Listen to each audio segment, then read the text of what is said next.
Todo aquello que creemos que debería estar ocurriendo y no ocurre, todas esas cosas en nuestra vida que creemos que deberían ser así, como yo digo, son nuestra religión. Aun cuando no tenemos control sobre nada, creemos que deberíamos tenerlo. Nuestros juicios fundamentales de la vida, nuestras creencias, son versiones de nuestra historia. Son la religión que vivimos inconscientemente. Nuestro apego a nuestra religión demuestra lo que pensamos de nosotros mismos. Es el concepto que tenemos en nuestra mente acerca de qué es el cielo y qué es el infierno. En una de sus conferencias, el Dr. Hughlin explicó a las personas presentes cómo iniciar una religión. Se acercó a una pizarra blanca y dibujó un punto en el centro de la misma. El punto significa una persona que experimenta un despertar de la divinidad. Este es puro y es pura inspiración. Luego comenzó a hacer más círculos en la pizarra. Estos círculos representan a la persona que ha despertado, intentando explicarle a los demás su experiencia. Pero los otros, que no han pasado por esa experiencia, no comprenden, pero piensan que sí comprenden. Entonces salen e intentan explicar a otros el despertar que ellos nunca han experimentado, y entonces nace una religión. Por ejemplo, si estoy convencido de que la única forma de ayudar a alguien es tomando café, entonces siempre que alguien me cuente un problema, le sugeriré que tome café.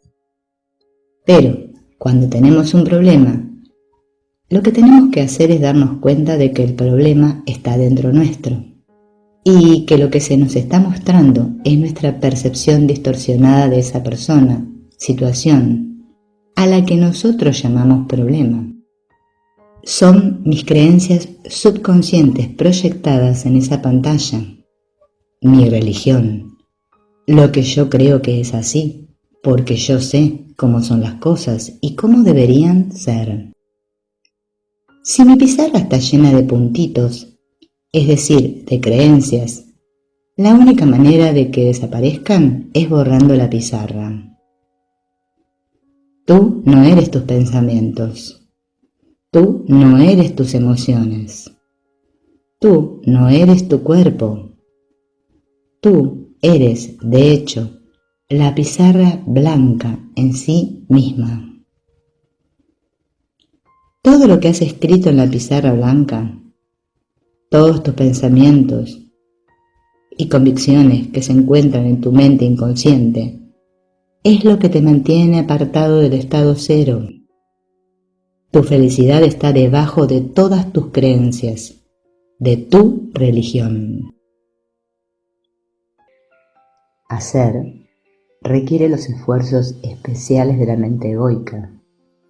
Hacer implica planificar lo que se quiere en base a lo que ya se sabe, y luego ponerse a establecer la manera de darle existencia de acuerdo con las propias ideas.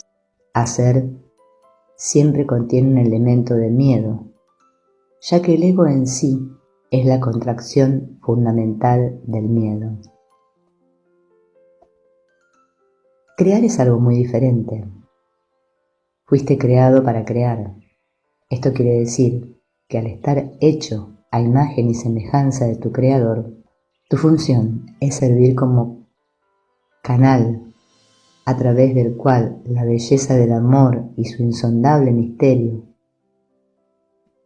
pueden ser expresados de tal manera que se puedan ver en este mundo.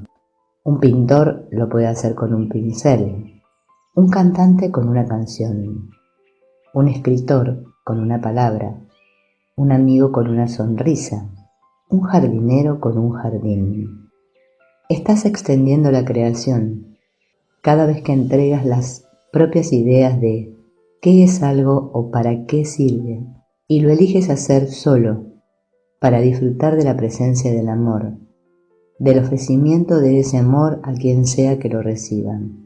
La creación es el proceso en el que el Creador se extiende a sí mismo desde el mundo de lo sin forma hacia el mundo de la forma. En el fluir de la creación, la forma en sí misma siempre se reconoce como secundaria. Es un mero instrumento para el contenido. En el hacer, la forma se vuelve muy importante, porque la mente egoica cree que ya sabe cómo son las cosas y para qué son, ya que todas están ahí para la seguridad y la continuidad del ego. Y por lo tanto la forma de hacer las cosas se vuelve muy importante, pues la forma es imagen y no contenido. En la creación, la forma es como tú más desees que sea, porque te da gozo. Y no porque tú creas que la forma va a coaccionar a otra persona a que haga lo que tú quieres. La diferencia entre hacer y crear es la diferencia entre ilusión y realidad. La realidad es el amor que Dios es. La voluntad del Creador es extender amor. Tu voluntad de expresar amor es la voluntad de Dios. La mente egoica está interesada en hacer o fabricar amor. Tienes unas ideas sobre cómo debería mostrarse el amor, sobre qué forma debería adoptar, sobre cómo deberían responder otros seres, sobre qué acciones están bien y cuáles no. Pero cuando tu voluntad es una con tu Creador, no estás interesado en lo más mínimo en hacer el amor, sino que estás interesado en la realidad de que ya estás en amor, que ya existes como expresión del amor. Eres inocente y perfecto tal como eres. La forma de esa expresión se vuelve muy secundaria.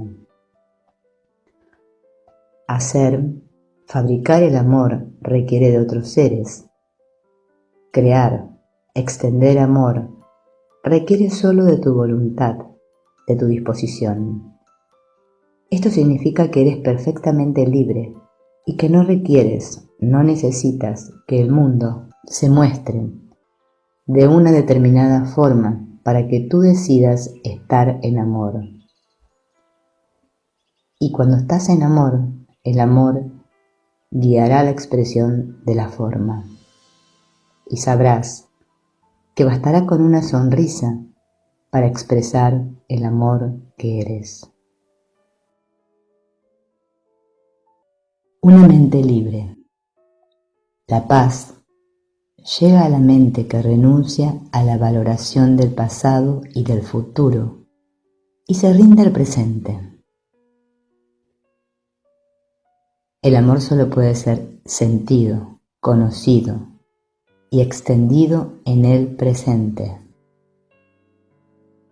Una mente así es una creadora y a través de esa mente fluye la perfección de la extensión del amor sin impedimentos, sin obstáculos y sin errores.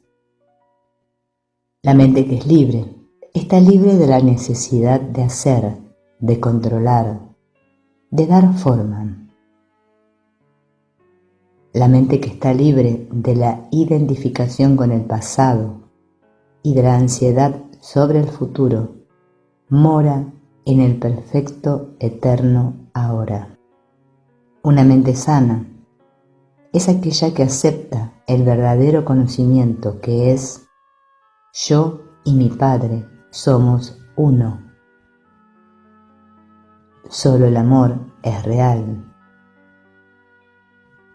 No puedo ser víctima de lo que veo, pues lo que veo es lo que elijo ver. Y si elijo ver con los ojos del amor, todo lo que veo es perfecta inocencia y la voluntad de mi Padre en funcionamiento. La mente sanada es aquella que descansa en esa simple realidad. se ha entrenado a sí misma para elegir siempre la voz del amor. La mente sanada no es una mente que pueda hacer que suceda lo que ella quiere que suceda, pues ese es el intento egoico de volverse absolutamente poderoso. Los mansos de corazón, los puros de corazón, son aquellos que comprenden que hacer es la ilusión y que el ser es la realidad. La mente que es libre entiende que las formas comienzan y terminan en el tiempo, pero que lo que el amor es no tiene comienzo ni final. La mente sanada no planifica para qué será el día. Simplemente se entrega al amor y permite al amor dar a luz al día. La mente egoica se levanta creyendo que ya sabe para qué es el día e intenta que el mundo se amolde a lo que ella quiere o cree que debe ser. Una mente despierta sabe que cada día no tiene ningún propósito salvo el que Dios le quiera dar a través de la mente. Busca primero el reino y todo lo demás se te dará por añadidura. Una mente libre es como el viento, no sabe de dónde viene ni sabe a dónde va. Una mente sanada ya no está apegada a las definiciones que el mundo hace del éxito y del fracaso. No está apegada a las opiniones de los demás. Una mente libre absorbe todo conocimiento. Es como una esponja que continuamente aprende y se deja moldear. Elijo ahora la perfecta paz de Dios. Las formas vienen y van. Solo el amor permanece. Renuncio al esfuerzo y me permito ser totalmente amado ahora. Permitir es dirigirte hacia adentro y aceptando tu unidad con Dios, preguntar: Padre, ¿qué te gustaría crear en este momento? Y de repente te llegará un pensamiento y sabrás qué hacer.